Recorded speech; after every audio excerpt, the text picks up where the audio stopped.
I don't know. I have a very strange feeling this week with the show. I don't know what's happening, but I had a rough time with it this week.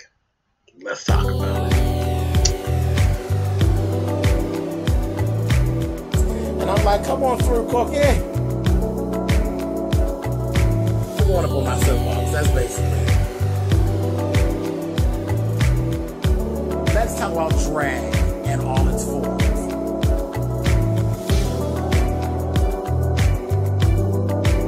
What, Cookie?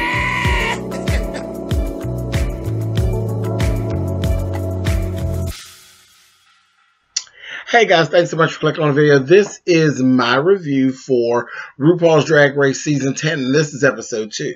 Now, last week, I had a great time. I had a great time watching the show. Everything went really well. I enjoyed myself. I was so happy to see it back. For some reason, this week, I had problems. Now, I don't know.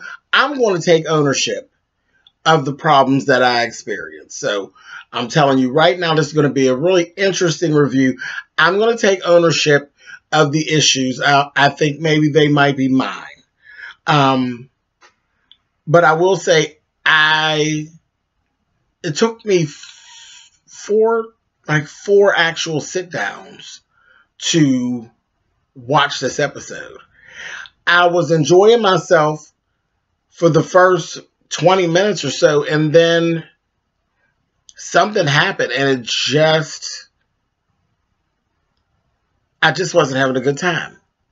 I wasn't having a good time. I was plagued by people not knowing their words, and I'm wondering how people got there, and are we serious about what it is that we're doing, and that kind of thing. And I don't know, maybe I was being maybe a little more critical than I need to be. I don't know. You all leave it in the comments. Tell me what you think. Tell me what you experienced when you were watching. Let me just go through the few things that I did get out of this. Okay, so episode 2.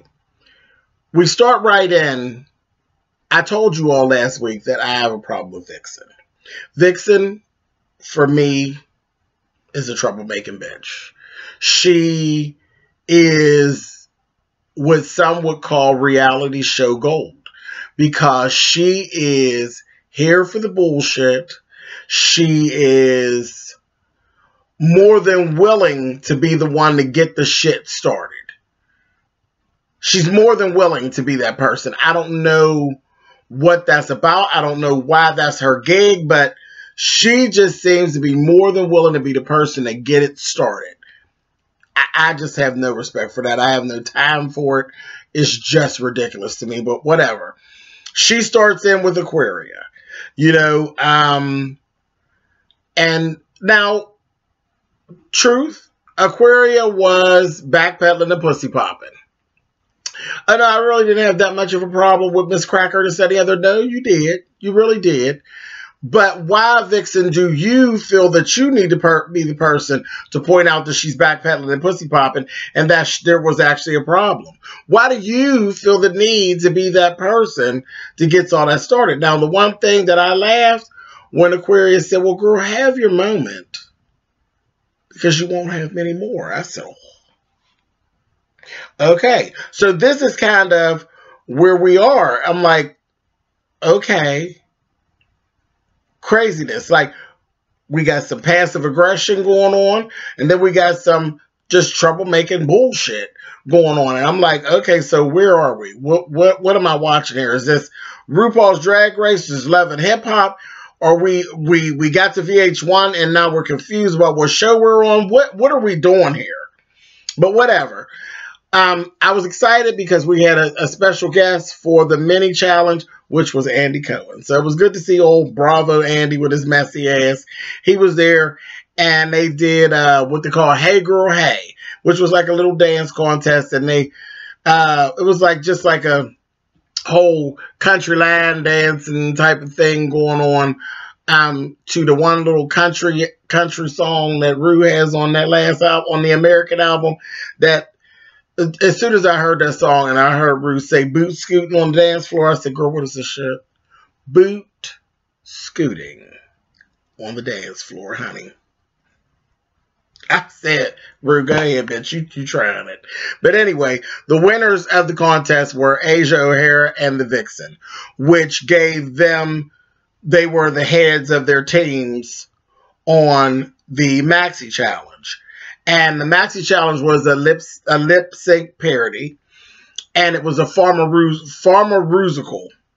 And Ru had talked about, you know, his love for pharmaceutical commercials. So I'm not even ready to go through all the details of all that, because for me, it just didn't do anything for me. It didn't do anything for me at all. I had a hard time really paying attention to it. It just didn't do anything for me. And we got the teams, they picked their own teams, okay? So on Asia's team, Asia picked Aquaria, Monique, Dusty, Johan, and or Yua. Well, I don't call her Johan. Yua and Calorie. Vixen picked Cameron, Cracker, Monet, Blair, and Mayhem. Then Eureka was the last girl to be picked, so she got the chance to pick where she wanted to go. Now, in the confessionals, there was some stuff Asia was like, child, I really don't want Eureka because she talks too much. Well, Eureka chose her team, and she chose to be on Asia's team. I said, oh boy, here we go. So, like I said, this time around, I'm seeing that Eureka has been humbled. She's been somewhat humbled, but she's still Eureka. She's still Eureka. She's still headstrong. She still thinks she knows what is right all the time. She's a little bullheaded still. And that just don't work well with Miss Asia. And there was a little back and forth, baby. And it was a little tension. It was a little tension. And Eureka was being a little bit overbearing at times. She was a little bit overbearing. Eureka, you're not running things, baby. You're just part of the team, and you kind of put yourself on the team because she didn't choose you. So you might want to chill out a little bit. Just chill out a little bit. Alyssa Edwards was the choreographer, so it's always fun to see Alyssa, because Alyssa is the bitch that is so funny, and she doesn't even realize that she's funny. So she was actually working with the girls. Strangely enough, you know, Eureka's a dancer, and for some reason, things just weren't lining up. It just wasn't lining up. It just wasn't working out. She was just having some issues, and I was like, Eureka, what's going on? What are we doing here? But whatever. They go through all of the stuff. Like I said, I'm not going through all of that. It was kind of corny to me. The whole thing was corny, but there were many, many people who were off their lip sync. Eureka and Calorie were by far the worst. So they ended up in the bottom, and they deserved to end up in the bottom. They deserved to end up in the bottom. Then they did Runway was your best drag. I was confused. I was just confused. Nobody stuck out to me as far as what their best drag was. It was just queens up here and some shit. I was confused. Now, a couple girls wore pageant gowns, you know, which we all know that don't really work on here. You know, pageant gown for pageant queens, like, yeah, bitch, that's a bad gown. But for RuPaul's Drag Race, it's just kind of like, here they go again. So that doesn't work. So I was just kind of confused with that. And I was just like, I'm just not having a good time here. And again, I'm going to leave. I'm going to take the back seat for this, and I'm going to let y'all drag me as much as y'all want to on these comments, because I'm thinking it might have just been me. Was I expecting too much, or was there just nothing being given? None of this excited me. It was just from 20 minutes of the program on, I just wasn't excited. I just didn't understand what we were doing, how we were doing it. I just really wanted it to be over. I didn't even want to watch Untucked. It was just a bad experience. I don't know what was going on. But anyway, we go down to it. We get our bottom two. Our bottom two is Calorie and Eureka. They go head up for Lip Sync for Your Life. Well, let me give you, well, I'll go back to that. Because there's something really funny, and it's a shame that this is my crowning moment of the thing that I love the most from the episode, but whatever. Okay, so they go head up. The lip sync, Calorie's lip sync was horrible. She didn't know what the hell she was singing. She might as well have been singing the boot scooting on a dance floor shit, because I don't know what she got. They were doing the Emotions, Best of My Love. She ain't sang none of that. None of that. And I will say, Eureka slayed her. She slayed her. And that was one of the things. There was a lot of cat suits and bodysuits out there for their best costumes or their best drag. And it was really like dance. It should have been your best dance costume or your best dance piece. But whatever. And when it got down, the two big girls ended up against each other, and they both had on cat suits. Now, Eureka's cat suit was interesting. Calorie's cat suit wasn't bad, but that's your best drag? Girl, how'd you get here? How did you get here? Because I ain't even getting ready to go personal on it, but I know there were better contestants that auditioned than Calorie. I don't know how Calorie got there, but Eureka sent her ass packing. She sent her ass packing. She down. When the shit hit the fan and it was like, Eureka, come on, bitch, shit or get off the pot, Eureka shit. She shit all over that performance, baby. She lip-synced her little soul off. But she was bad, bad, bad during the Farmer-rusical. But she made up for it in her Lip Sync for Your Life. She lip-synced her face off. And Calorie was just so bad till, girl, bye. She was so bad till I was wondering how she got there. She was awful. And they even said it, you know, they think, somebody said they think she's out of her league. And I think so. I definitely think so. I think she was a couple more years and then she come on back. Maybe she'd do better. But, no ma'am. No ma'am.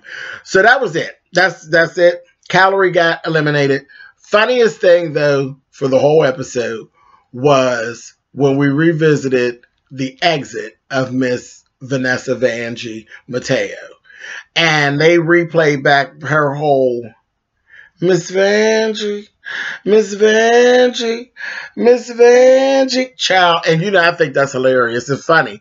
But what was funnier was that Ru was so goddamn tickled. Ru was so goddamn tickled that she couldn't get herself together. And they showed the roll of tape back, and that goddamn Michelle Visage was over there saying it to Ru, saying, girl, Miss Vangie, Miss Vangie. And Ru was sitting there trying not to laugh. That shit tickled me so goddamn bad that it was okay. Now, all 4 times that I watched the program, I rewound that part back and watched that. And I enjoyed that because that was funny.